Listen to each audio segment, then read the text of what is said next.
Greetings, adventurers, and welcome back to Quests and Answers, the show where we talk to all manner of awesome people from around the gaming world. I'm Dan Casey, and today we have not one, but two very special guests joining me right here in the Conversation Dungeon.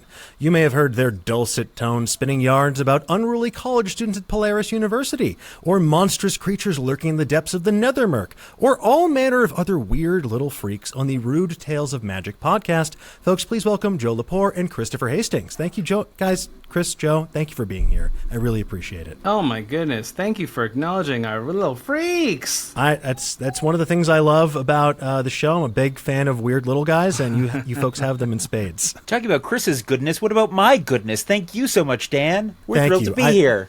I'm thrilled to have you here. You know, this show, we talk to people about all sorts of things, but given that you folks are firmly entrenched in that world of tabletop role-playing games and storytelling, I want to start talking to both of you as your experience as players. And I want to take it back to the very beginning. What was your earliest experience playing a TTRPG? Chris, I think you should start, because chronologically you're first. We want to do it chronological. I think we should start from the very beginning. It's a very good place to start, my friend. Yeah, we need this to be an accurate timeline, or else our audience will revolt. Okay, because my story doesn't happen without Chris, actually. Oh, wow, okay. So it only makes sense to do Chris first, and then he can sort of weave me in. Mine starts in, I want to say 1997 or 1998. I forget exactly the year, but late 90s. Do you remember if Princess Diana was alive? She was definitely in our hearts and minds. Okay, so probably 98. In Beanie Baby form. I don't know. I don't remember. But I worked at a Boy Scout camp. At the Boy Scout camp, the kids, we would have different age groups that would, depending on the week, the age group would go home at 2 p.m. maybe some days, or 5 p.m. and it was only the teenagers who would stay overnight. But we had. That is to say, we had a lot of free time in the evening as we had to stay on site at the camp. And as I think, prisoners, it will tell you free time is great for Dungeons & Dragons. I had never heard of this thing before. And, I was going around draining the, some ditch or something, with one of my coworkers. Oh. And... He's been banished to the Netherrealm. I'll fill it. I will mark this so we can edit around it. He was draining a ditch, and he was using a shovel to clear away, and he hit something hard, and he opened it up, and it was a sort of a cask, and he released it, and inside were advanced Dungeons and Dragons source books. Who could have buried these in this ditch? It's a good thing I was tasked with exhuming it. He will be back shortly. Yes, after these messages. So I was, cleaning out some ditch or something, and talking to a fellow staff member, and he was telling me about this game that he was playing where, he got to be this dude who dual wielded shotguns, and he was fighting vampires and demons, and but because he was dual wielding, he's like, oh yeah, I have to rest the butts against my hips, and that causes damage to how quickly I can move. And I was like, what is this game? I don't know. I'm excited about Ocarina of Time at this point, and Ocarina of Time does not have, as a game, does not have dual wielding shotguns that have a penalty to your hips. And eventually I discovered that they were playing Dungeons and Dragons, but specifically my fellow staff members were playing Ravenloft: Mask of the Red Death. Which cool. Is sort of a Lovecraftian 1800s, I think, version of the game where magic is rare and dangerous. And I was like, I gotta play this game with you guys. And so I read all their little books, and I was ooh, I'm gonna be a Van Helsing character and join them.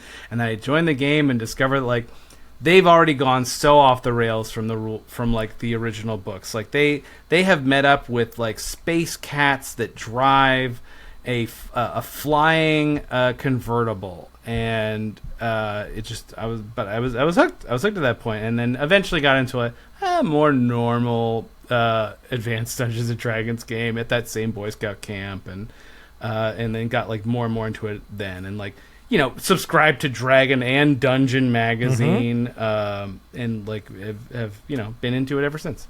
I love that you got the truest possible D&D intro experience of just finding something that is so far removed from what the source book actually contains that it really is the anything game. So that's what I love about it. But it is the anything game.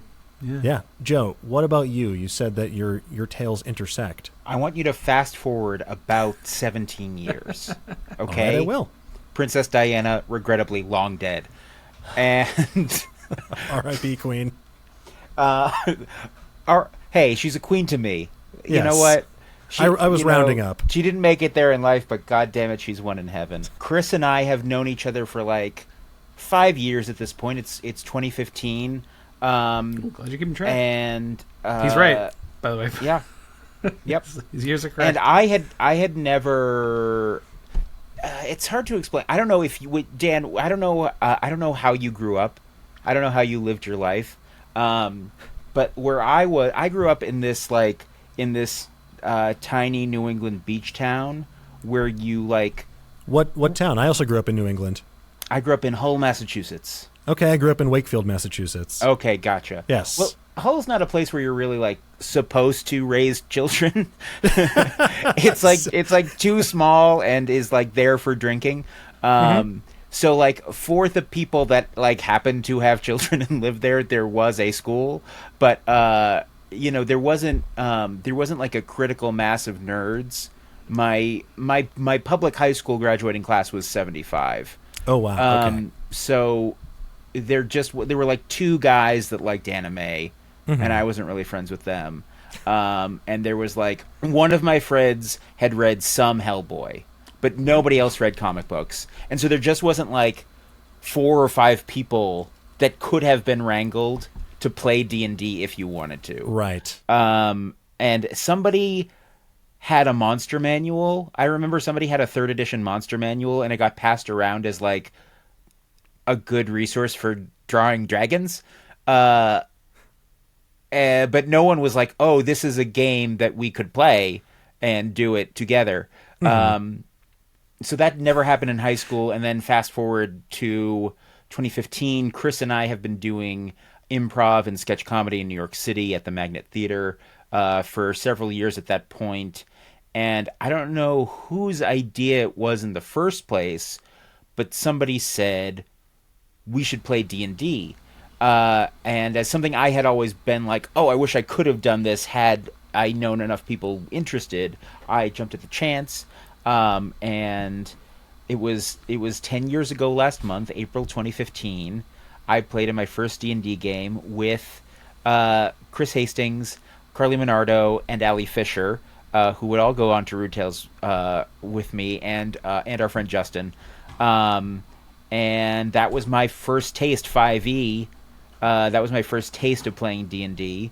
I was instantly hooked, baby. I couldn't get enough. I started. We were meeting bi-weekly, and everyone at best. But then if one of those sessions didn't happen, then it would mean we were going like a month between games, which wasn't working for Joey. Joey needed more of that good stuff. Joey needed more dice, baby. So I started running my own game. I started DMing for the first time, and I ran a home game with a bunch of friends, several of whom I still play D&D for free and for pleasure with, and Branson Reese, who is also on Rude Tales.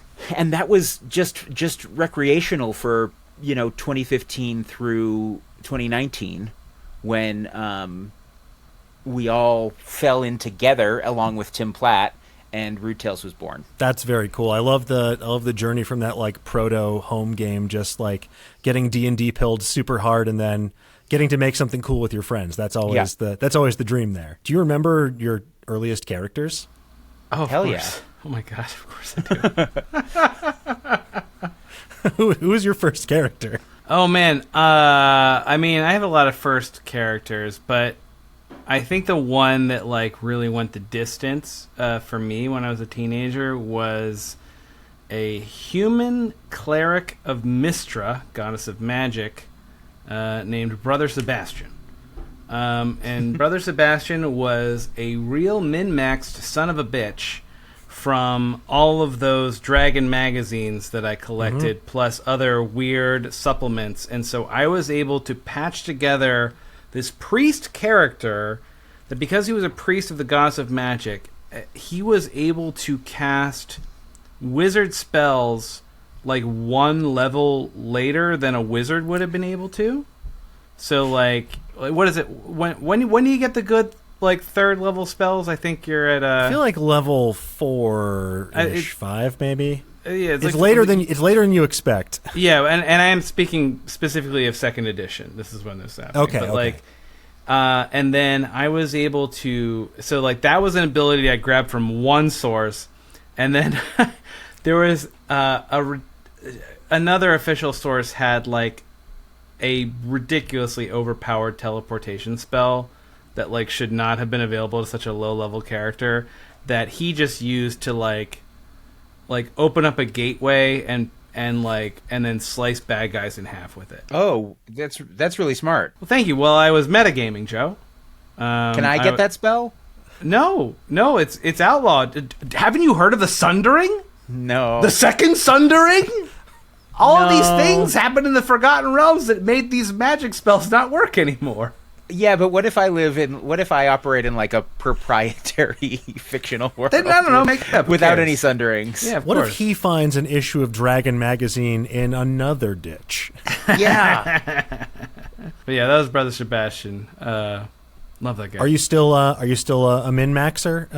No, Or do you- no. I don't play that way at all. Having played a lot with Chris in various campaigns and games, both on and off mic, I would say Chris is like extremely the opposite. Yeah, Joe. Chris will play a character who is like allergic to combat or like cannot, we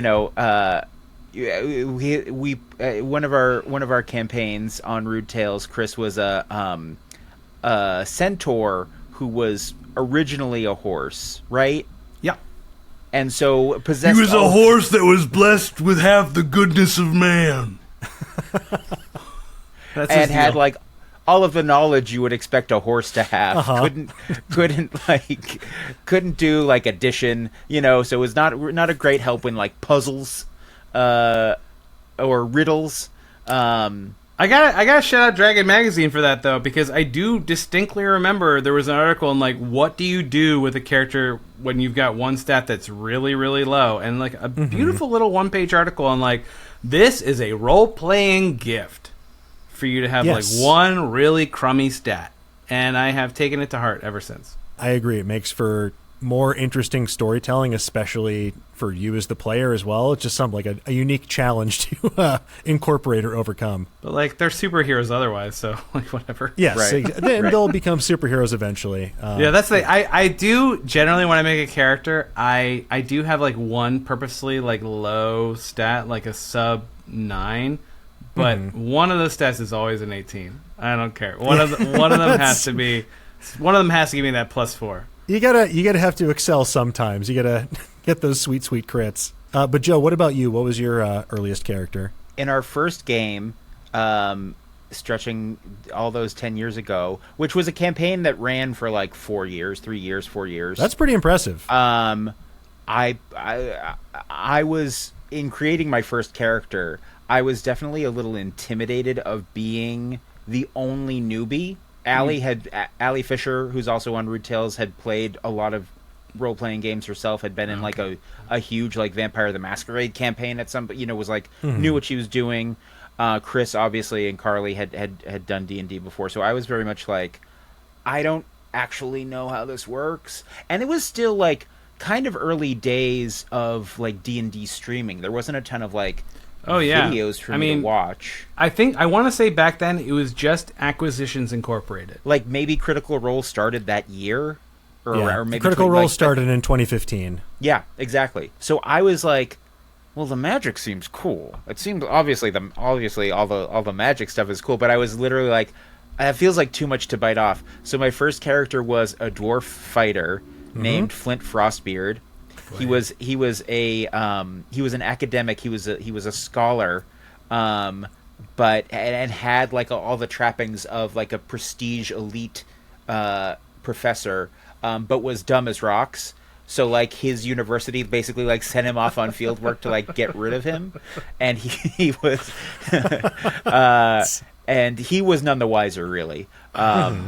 But after that first session, I was like, and seeing Chris played a warlock, and I immediately, like, as soon as 5 minutes into the first game, it clicked, and I was like, oh, I could have been a fucking wizard.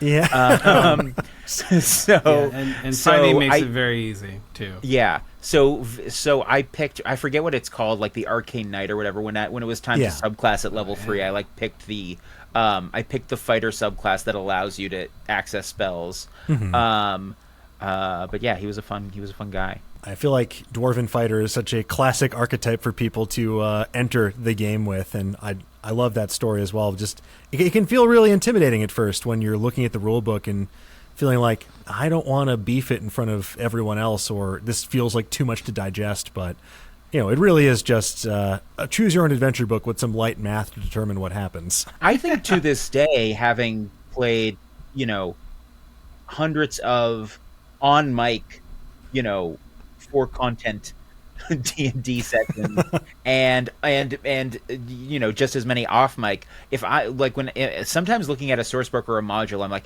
how are you expecting this to work at a table?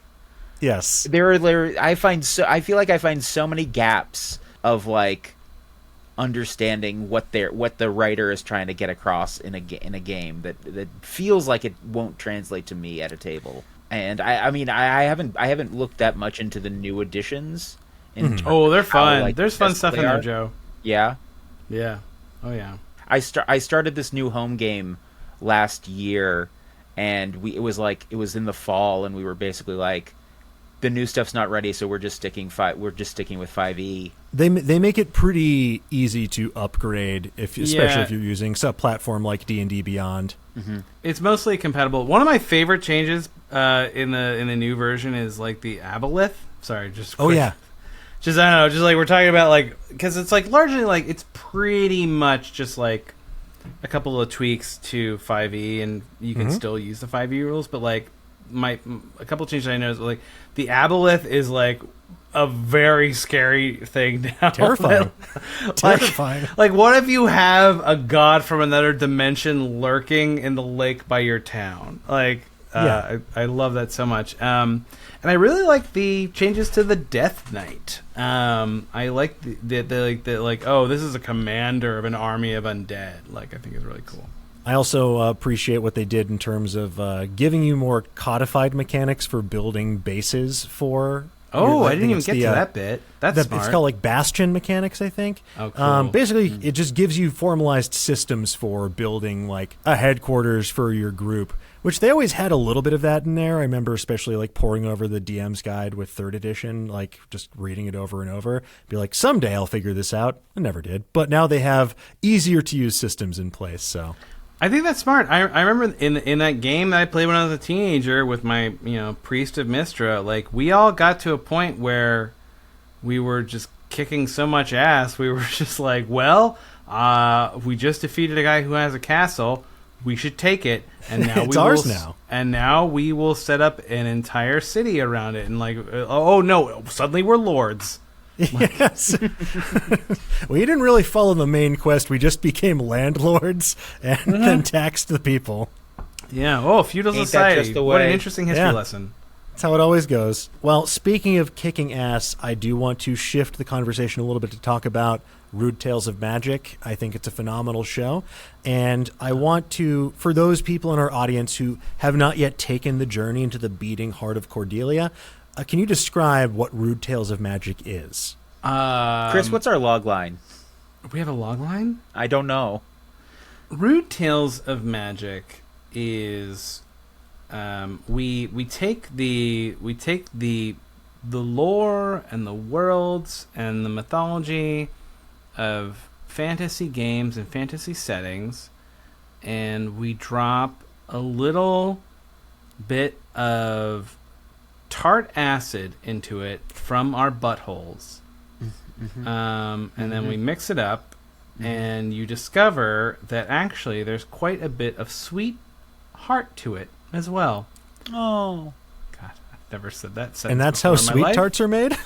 That's how sweet tarts are made. No, it's like we goof around. We goof around in like pretty typical fantasy stuff, and we very much make a point of there being something that you give a shit about in there in terms of the people and the characters. And we find that to be the sweet spot of what entertains us. One thing I love about the show is there's a very clear-cut, like, kind of chaotic, comedic aesthetic to it, obviously. Like, you're just meeting some incredibly strange people, but there is that heart running through it that makes you care about what's going on, the stories you're telling. So I think it's great for people that want to meet some genuine weirdos and people you wouldn't expect to be at the center of this story, and just see the adventures they go on. So I would highly recommend it to anyone who's listening or watching out there. Yeah, we've got a I would say a healthy and loving disrespect of Dungeons and Dragons, fantasy, each other, and somewhere in there we also find a lot of comedy and a lot of heart. I know you mentioned this is like the genesis of it was like dating back to that home game in 2015. Do you find that sort of adversarial relationship comes from being friends and comedians for so long? I feel like a lot of improvisers after a certain point performing together go from yes and to no but, like throwing each other under the bus in fun and interesting ways. I think we definitely have that kind of the evolution to the no but is not just like, disrespect is the wrong word, but it is in its own way. Like, if you really want to like be honest about it, there's a lot of trust. Mm-hmm. Oh yeah. We have like I have known Chris. I've known Chris and Carly and Branson and Allie since 2011, 2012. I've known Tim a little less, not quite as long as that, but Branson vouched for Tim. Yeah, and I've still known Tim for over a decade at this point. And so we've all done both so much D&D with each other and so much improv that we know really well how to play with each other and how to sort of navigate different scenes and different emotional energies. It's just really easy to be in tune with each other for that kind of thing. Yeah, and what Joe is speaking to is not necessarily like our time playing Dungeons and Dragons together, but we've spent a lot more time doing improv together. We are all performers in the New York improv scene. You got to put a lot of trust in Mr. Joe Lepore when you walk out on stage in front of some 50 people and say some line like, well, I guess the Mets went to hell the other day. And then you just say, like, Joe's going to need to know. And he's going to trust me to say, like, that won't help us put out this burning building. George Washington? You did the 30 Rock version. Yeah. You did I just ripped off 30 Rock. Yeah. What is it? Good artists borrow, great artists steal. It's you're wearing your inspirations on your sleeve. Now, I have an important question: is who among you is the rudest, and conversely, who is the most polite? It's got to be Branson Rudest, right? Yeah, Branson's the rudest. Branson's definitely the rudest. I feel like Tim and Carly are in competition for the most polite. Yeah. That said, I will say, whenever my mother was pregnant with the fetus that would become me, whenever, who could say? I mean, I know exactly. Impossible to carbon date. I think whenever she decided to do that, she wanted me to be named Christopher after several men named Chris that she knew who were very polite. And she wanted a polite man. She wanted a polite son. Oh. Wow. Yeah. That is interesting. And here I am doing a podcast that makes her cry every other week. He's so rude. But I am very nice where it counts. I am polite where it counts. Good. I'd say so far I'll put you both in the middle of the spectrum, but that's important to be able to speak to both poles. What's the rudest thing you've ever done in a game of D&D? Ooh, oh man. There is an early episode of Rude Tales of Magic, and again, this speaks to my trust in the other players, but it turns out that maybe some of them freaked out and didn't trust me as much. But there is a moment where when I'm playing Frederick de Bonesby, the fancy man, failed lich, dandy skeleton, and the rest of the group is in the middle of some baloney, and he's just like, this doesn't interest me. This does not further my goals. I'm out of here. And I just had my guy, leave. I just had him walk out of the game. And you can hear this in the episode as Branson tries to send NPCs to come get me. He's like, what are you doing? What's going on? And I was just like, I believe in your world, man. To me, I'm like, I know that this will work out, however, but he thinks Chris is quitting the show. Oh, no. That was probably the rudest thing I did. But I will say, so things went bananas by the end of the episode. Mm-hmm. And the next one, I think, had such crucial character building stuff for that character, and then also set off some really cool stuff for everybody. I think it was a pivotal moment in the show. Well, yeah, it gives them some interesting stuff to bounce off of, because how do you react to that? This guy who's supposed to be in your party just piecing out. Well, what happened was that Branson eventually had the cops of the town try to stop us, and we just lit them all on fire, which then led to us being arrested, and then things got and became a long running plot line in the show that you were cop killers. Yeah, but that was a very rude thing I did in a game of Dungeons and Dragons. Joe, what about you? Have you done anything as rude as leaving a room to go on a killing spree? I've never done anything rude. I'm actually saintly and perfect. All right, no further questions. I was thinking of a kind of similar move that I made in the most, as of this recording, the most recent episode of the podcast that's come out in our Nethermerk campaign. Tim and Carly play brothers. Tim is 18 and Carly's character is an 11-year-old or a 10-and-a-half-year-old. And at the end of the episode, spoilers, Tim's character teleports away to receive some Luke going to Dagobah training, because in real life he had a baby. In real life, Tim had to go on paternity leave. We needed a way to get him away from the party for a couple of episodes, and then his brother, played by Carly, flies off in sort of an intense, emotional quest to find his missing parents. And my character, a street smart kobold, says, "Oh, great! I have no more responsibilities with these children." I don't have to deal with their bullshit anymore. I'm free. And other characters felt differently, but it was pretty rude of me to be like, these kids, I'm done. I'm free. Goodbye. I don't need any more of this bullshit. I can do my own thing now. I get back to my journey. Yes, finally the spotlight can go back to you. That's funny that both of us have the answer that the rudest thing we did was try to have our characters exit the game. Yeah. You mentioned the Nethermerk. For those who don't know, can you set the stage for what this current campaign is? I was very excited, as I mentioned, a fan of Weird Little Guys, and this is deep, dark, underground from what we know. Plenty of them. So the basic idea for Nethermerk was that I wanted to do our goof on the Forgotten Realms Underdark. I grew up reading the Rudest books. And I was like, let's play around with this 90s fantasy thing. And then that expanded into kind of not just doing Underdark stuff, but a little bit of say Fraggle Rock, talking about those weird little guys in the caves that we have this sort of Muppet thing happening with some of them versus awful slimes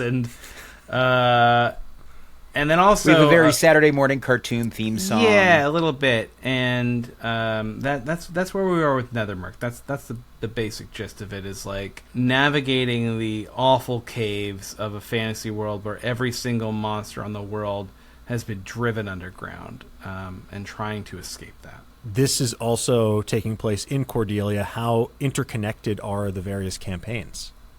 We have not said that Nethermark takes place in Cordelia. Then I apologize for making that assumption. But we haven't said it isn't.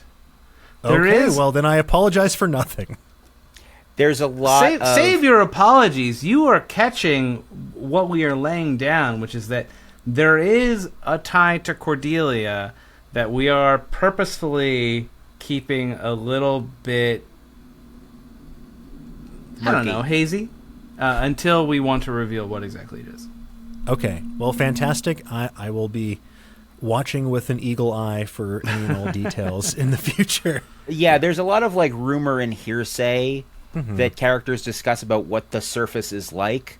It is unreachable, and like sort of like one of the big mysteries of the campaign is sort of like, can they get to the surface? What really is going on the surface? What is its connection to how things got the way they are in the Nethermark, etc. I'm always a fan of people escaping from the from Plato's cave allegory and figuring out what's actually going on. You know, you mentioned some of the influences you have with this. You know, you all know each other very well. When you're approaching like creating a new campaign, like when you're approaching creating something like Nethermark, how much of it do you tend to construct in advance versus how much do you prefer to sort of fly by the seat of your pants in conversational freefall and knowing that your castmates will be able to gird you up and like pick up what you're putting down? What a swell question.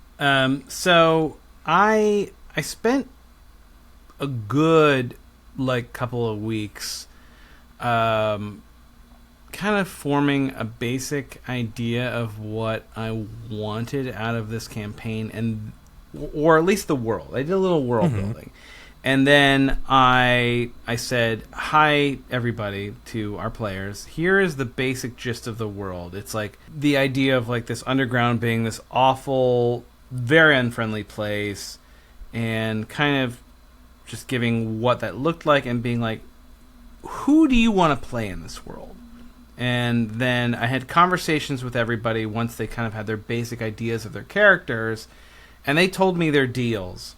And then I said, okay, I'm going to take this bit from their deal, this bit from their deal, you know, all these little pieces, and then I'm going to actually build the rest of it. So it's all connected to them. I had like one big thing that I wanted to accomplish in my vision of it. And the rest of it is all them. Like, for example, Allie Fisher plays a glow pixie. She wanted to be like a little Tinkerbell-like figure who's also a little bit, I guess, Laura Dern from Jurassic Park? Yeah, Jurassic Park, yeah. Yeah. Dr. Ellie Sattler. Yeah, exactly. I had a little questionnaire for everybody. And then one of my questions on the questionnaire was like, what is your greatest fear? And I had a phone call with her, and she said, the Light Eater. I was like, oh, well, what is that? And she didn't know. Because she's a glow pixie. She gives off light. Yeah. Her greatest fear is the Light Eater. I'm like, oh. So I got to like create this whole giant mythological creature of the Light Eater, who has become like the massive force of nature that is like this horrible monster that is like on their tails the whole time. Just because Allie said it on a phone call. I love that because, I mean, that to me is what is special about tabletop role-playing games is it's not like a passive experience. It's a collaborative game that you are playing together and creating a story together in real time. Like, who knows what shape it would have taken if she had not mentioned the Light Eater offhand. Yeah, I wouldn't have had one. That's it. I wouldn't have thought of that.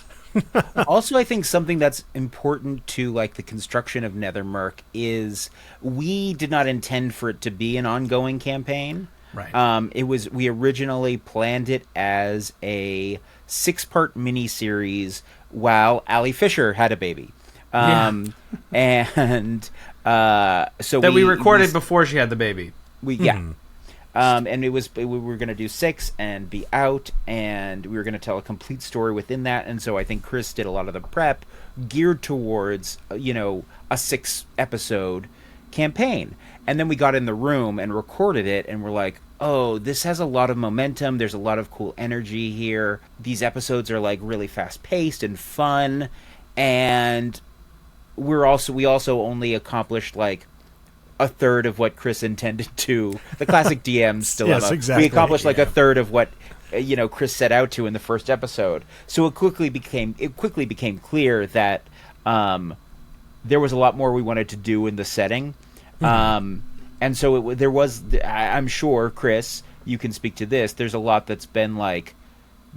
There's been a lot of fleshed out, discovered along the way that wasn't necessarily needed in the original genesis of Nethermurk. Yeah. I listen to everything you guys say along the way, and as it happens, I say, well, it's the old improviser trick where it's just like, if this is true, what else is true? Mm-hmm. And so every time anybody gives some bit of something that hints at world building, I say, well, let's see where that goes. And then we keep going from there. We're always stopping recordings because Chris pulls out like a big quill and says, well, let's see where this goes, and starts writing and won't show us what he's doing. Say that again. I usually manage to keep the quill from hitting the microphone, but yeah, the ostrich that I plucked them from does get noisy. A fresh one each time. I did well, notice that. Of course, I'm not an amateur. Yeah. Yes. Of course, what a rookie mistake that would be. But I do love that piece of advice, and I think that's something that can really translate for people is sort of more active listening, sort of listening to your players, incorporating details of something that might seem innocuous to them that can come back and be something fun and meaningful in unexpected ways. Are there any other pieces of advice that you would give to someone who's maybe trying to start up, maybe developing a new campaign or wants to spice up an existing campaign that they have? If you are working with your friends and just like talk to them about what they are excited about in the game, and that doesn't need to be like their backstories or whatever, because that is a specific type of player who is into their backstories and into their like role playing. And again, like in a home game, like you've got your your dungeon raiders and you've got your role players and you've got your whatever, everything in between. But like just like talk to them and see like what they want out of the game. And we are in a wonderful time period where you have so many tools at your disposal for taking care of whatever that thing is that they want, and then you get to have the fun of taking those 4 or 5 players and what they want out of the game and like figuring out how to make that all weave together. So I think just like talk to your players beforehand, like see what they want to do. You don't need to come up with some massive story that they just get plunked down into. You don't need to create insane hyper strategy hexagon tables or whatever, unless that's what they want. You've got time to get there, but like you can talk to them and see what they want out of it.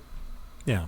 I mean, I do love a good table, but your point is well taken. Like, I mean, me too, but like find out if that's what they're into first. Exactly. So many tables I'll never roll on, but I'm glad they exist. Joe, what about you? I know you mentioned you've run some games before. Do you have any a piece of advice or something you would impart to someone if they were embarking on a campaign for the first time, or maybe wanted to think about how they approach the game differently? Similar to what we were saying in the genesis of Nethermurk, that we were able to get through like a third of what Chris planned. My go-to piece of advice is like, if you're the DM, prepare less. Because if you over-prepare, you're going to feel frustrated because you spent all that time beforehand that went to waste.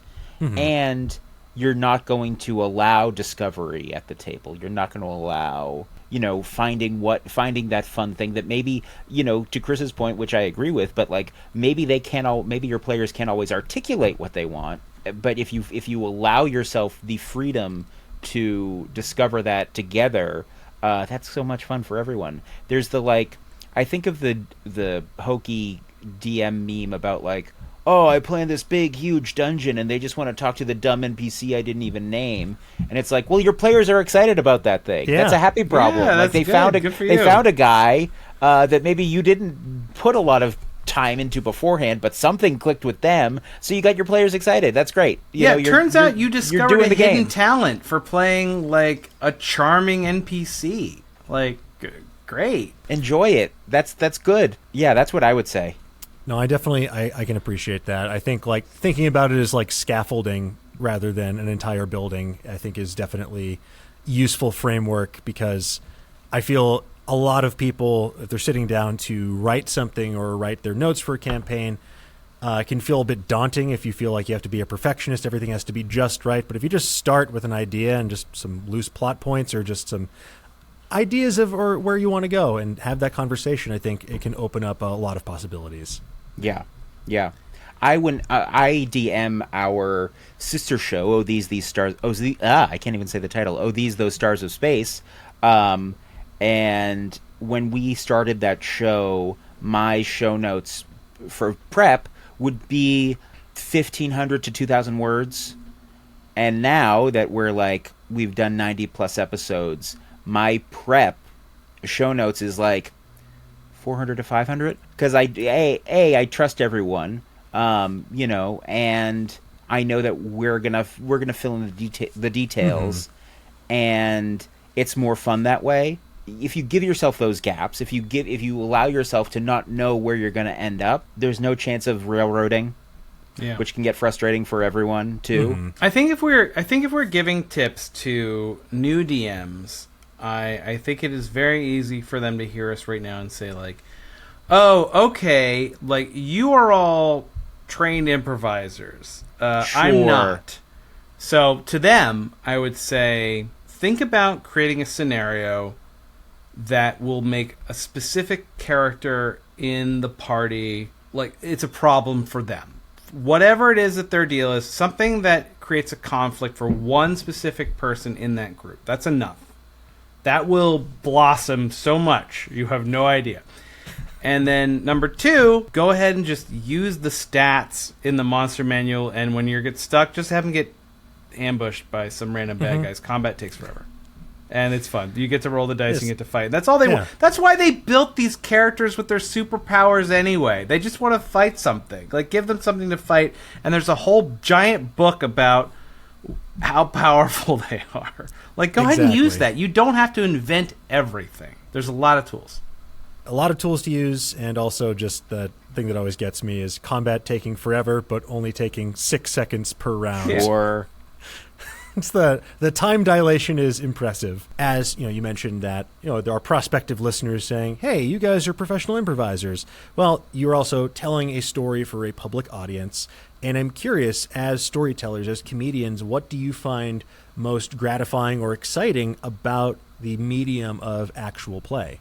I appreciate the amount of freedom we have. I appreciate the the ways we are able to jump around from tone and energy and emotion and comedy sometimes within a scene. I appreciate doing cool spells. I like that the medium of actual play comes with expectations from the listeners in the way that any genre does. If someone goes into a horror movie or an action movie or a romance or whatever, they have kind of an idea what they're getting into.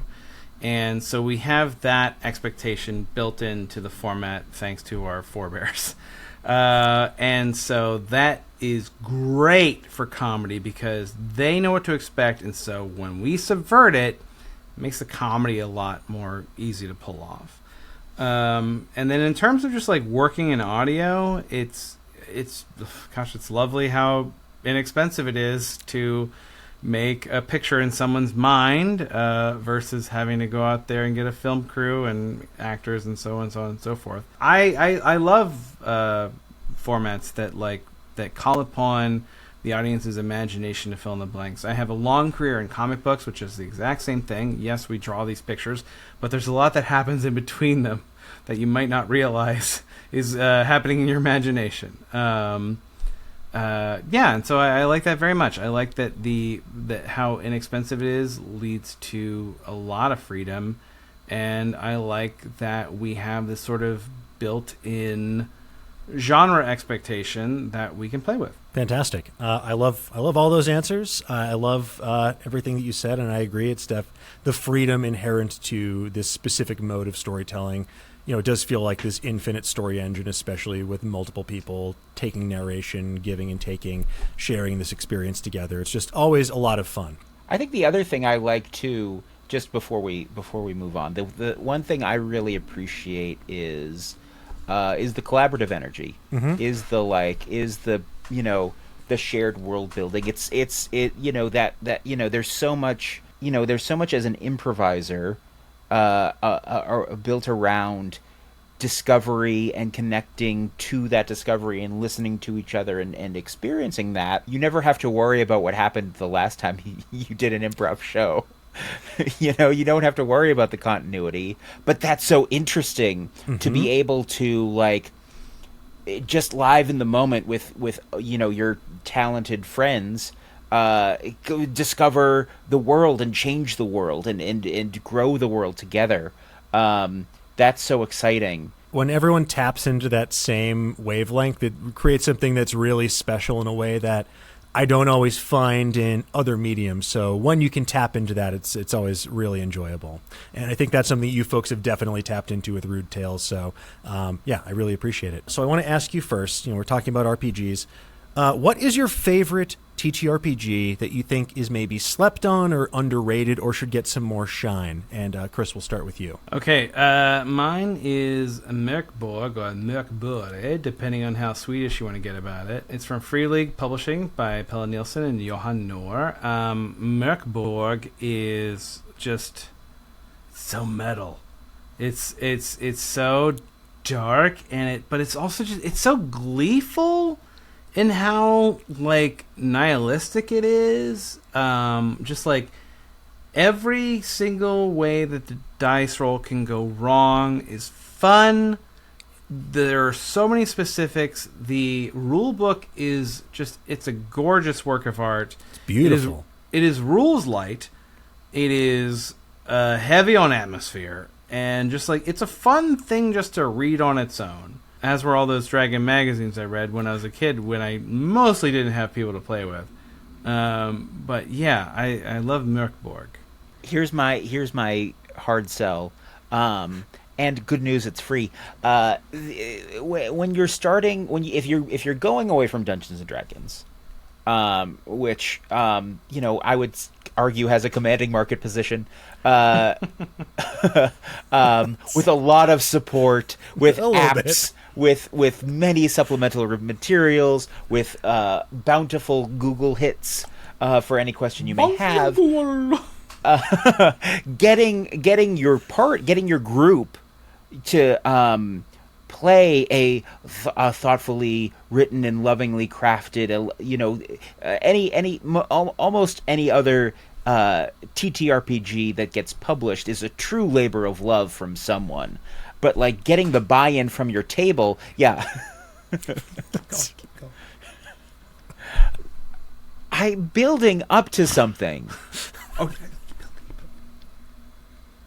Thank you, Chris. Thank you for my collaborator. I love this collaboration. It's hard. If you're saying, we're going to play a new game, you got to learn all these new rules, you got to go learn all these new mechanics. It actually uses a different kind of dice. It's there's a lot of built-in roadblocks to getting people to a table to play.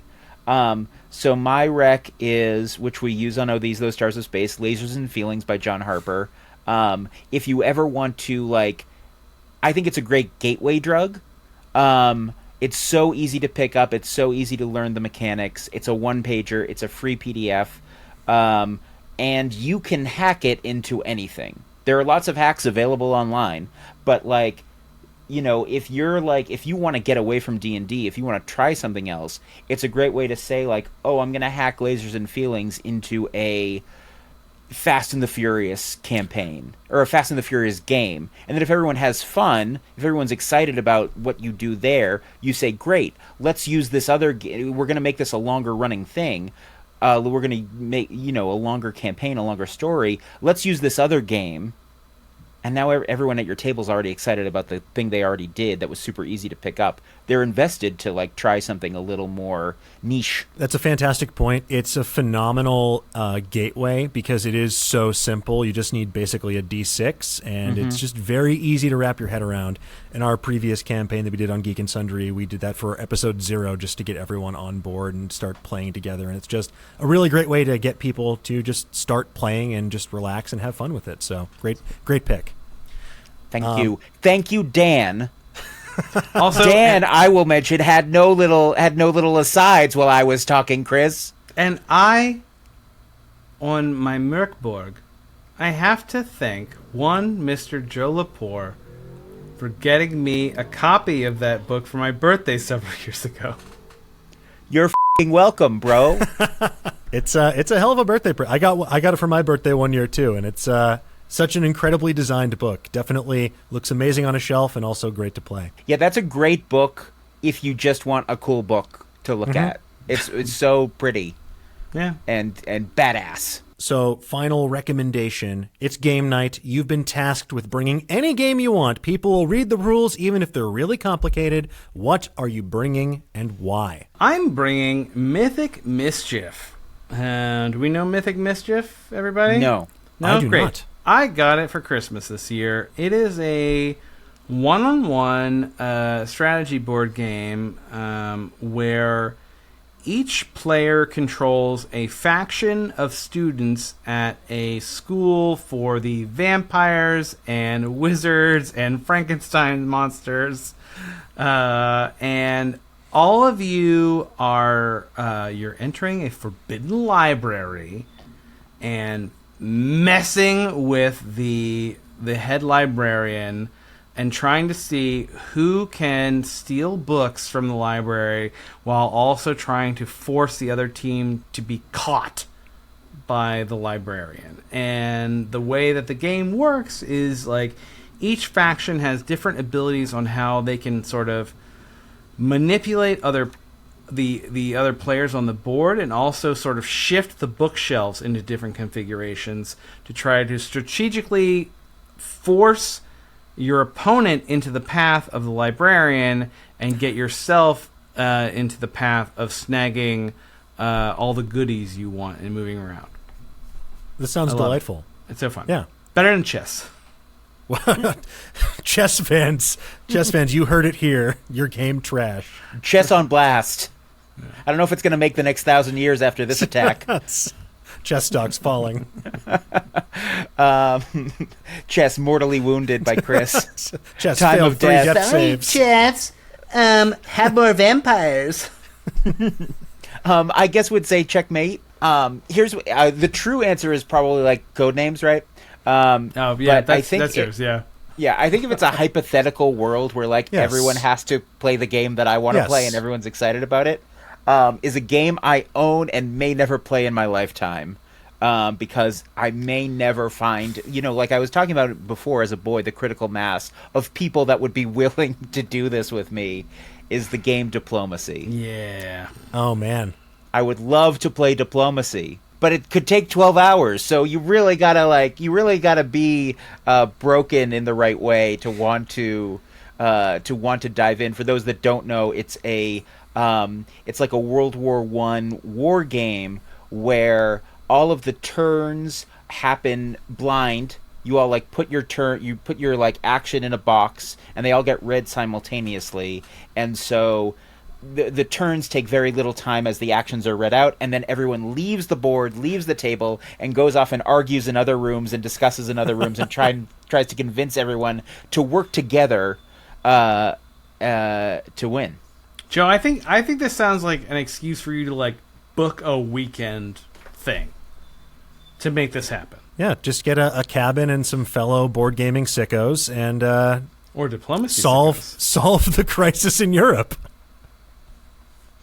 One day it'll happen. I don't know. We'll see. I think you really have to be the kind of person that's like sort of awed by the idea of a game maybe taking from sunup to sundown.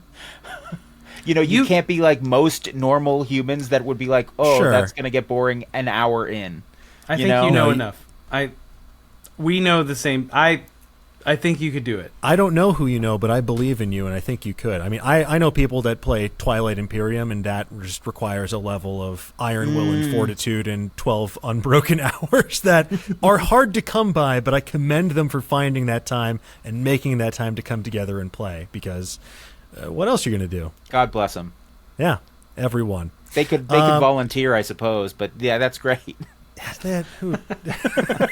I would, but I'm busy for 12 hours playing Twilight Imperium or Diplomacy. The Imperium isn't going to fight itself. Come on. I have to leave the room and argue about what just happened. Chris, Joe, thank you again for joining us today. I really appreciate you both taking the time. Where can people find you both and Rude Tales of Magic online if, in fact, you want to be found? Head to rudetalesofmagic.com. Head to your favorite podcatcher. We're on all of the social medias at Rude Tales, at of Rude, rudetales.bluesky.social. We got a bucket full of episodes. You know, we've got campaigns of many different lengths for you to sample, and find us on the internet, baby. Yeah. Fantastic. Exactly what Joe said. There was no Rude Tales of Magic before us. There's no brand confusion. You Google that. You DuckDuckGo it. You Bing it. You'll find us. Bing us! Bing us, people! Look on Lycos. Just to date myself there. He died. Unfortunately, I think he died shortly after Princess Diana to bring things back around. Yeah. No, jeez. Yeah. I know. He couldn't bear to go on. No. Ask me no further questions. It's actually, there's a sort of like, Egyptian pharaohs, burying their servants in the pyramid with them. Bury me with my AOL 1000 hour CDs. I need those minutes. I need all those minutes. My JPEG has not yet downloaded. All right, folks. Thank you all for tuning in. You can find me here each and every week with another question and answers, talking to cool people from around the gaming world on Geek and Sundry's YouTube channel or wherever fine podcasts are served. And thank you again for listening. But for now, folks, tell us, what games are you playing this week? What are you most excited to introduce to your table? Let us know in the comments below, and we'll see you folks next time. Bye-bye.